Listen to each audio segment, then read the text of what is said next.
Rupam is a 5-year-old boy. He was born into a middle-class family. Since childhood, Rupam had a desire to do something that would set him apart from everyone else. Consequently, Rupam always found himself immersed in various thoughts. However, the problem was that he lacked self-confidence and most of his thoughts were pessimistic. He feared starting anything and his negative thoughts tended to engulf him. This made it difficult for him to accomplish any task properly. Rupam, driven by his high aspirations and concurrently burdened by his low self-esteem, continues to grow. His school life passes as an ordinary student, never failing exams but never securing the top position either. Then comes Rupam's college life, where he experiences the feeling of love for the first time. While he starts liking a girl, he never musters the courage to express his feelings to her. Consequently, Rupam's college life ends without him being able to convey his innermost thoughts to that girl. Rupam has completed his education. Now, as a responsible young man, he must establish himself in society and take full responsibility of his family. However, Rupam is unsure about how to handle all these responsibilities that lies up ahead. Many years have been passed away since then. One day, a large beautiful car comes and parks on the street. All the people around are gazing at the car. Gradually, the car door opens, and a middle-aged handsome man steps out. He is dressed in expensive attire, with a dignified appearance.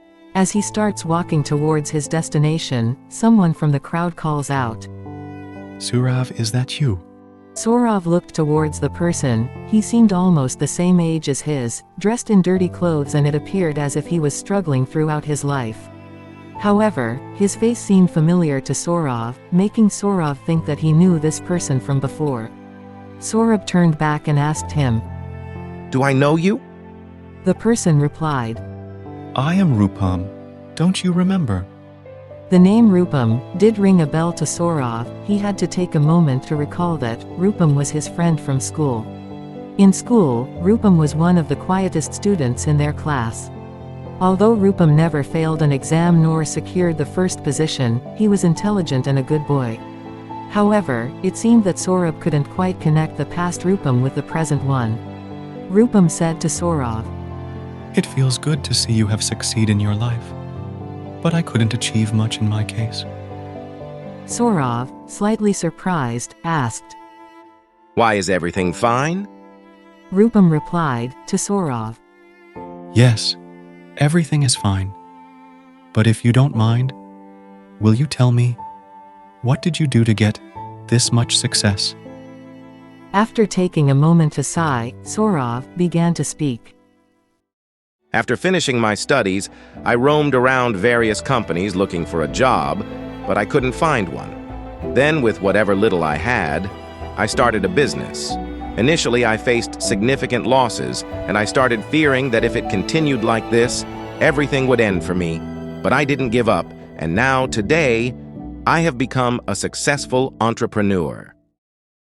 After that, they exchanged a few more words, then Saurav left. The sun is setting in the western sky, and Rupam sits on a bench in a nearby park. After meeting Saurav today, Rupam finds it difficult to contain the emotions that he has held within himself for so long. Today, a wave of sadness, regret, anger towards oneself, and disappointment overwhelms Rupam all at once. Since childhood, Rupam had a dream that he would grow up to be someone unique, someone who would be respected by everyone, someone who would have time, wealth, love, and freedom, where there would be no lack of anything. What has Rupam become now? Rupam questions himself.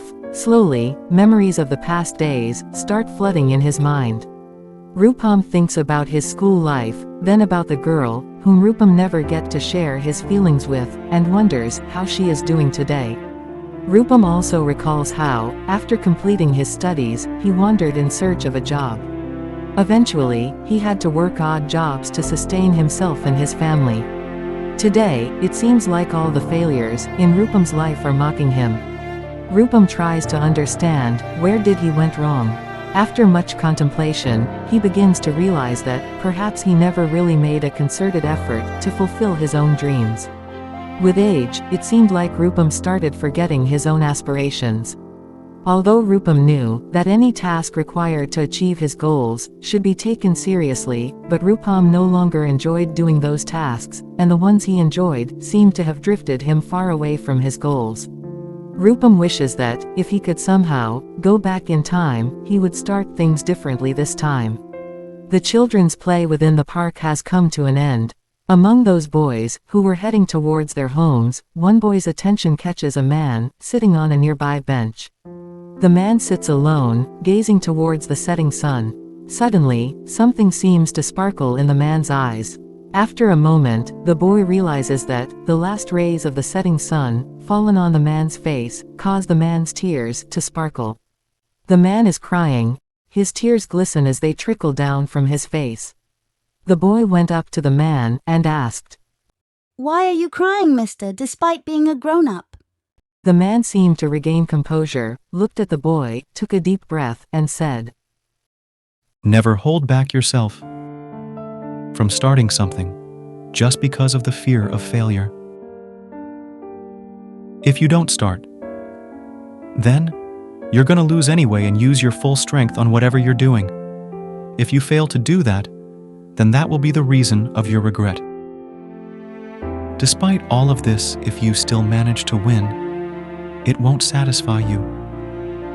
Others may be happy just seeing your victory or defeat, but you will only be happy when you know that you gave your all into it, and that's how you will become even more stronger. I've made many mistakes in my life as well, but today I can understand my own mistakes. And now, I will start anew and put my full effort into transforming my life. The little boy seemed to be confused by the man's sudden heavy speech, starts heading towards his home. Before taking his leave, the little boy takes a last look at the man. The man is yet again gazing towards the setting sun. But this time, in the last ray of light, the boy sees a smile on the man's face, and then the sun sets completely.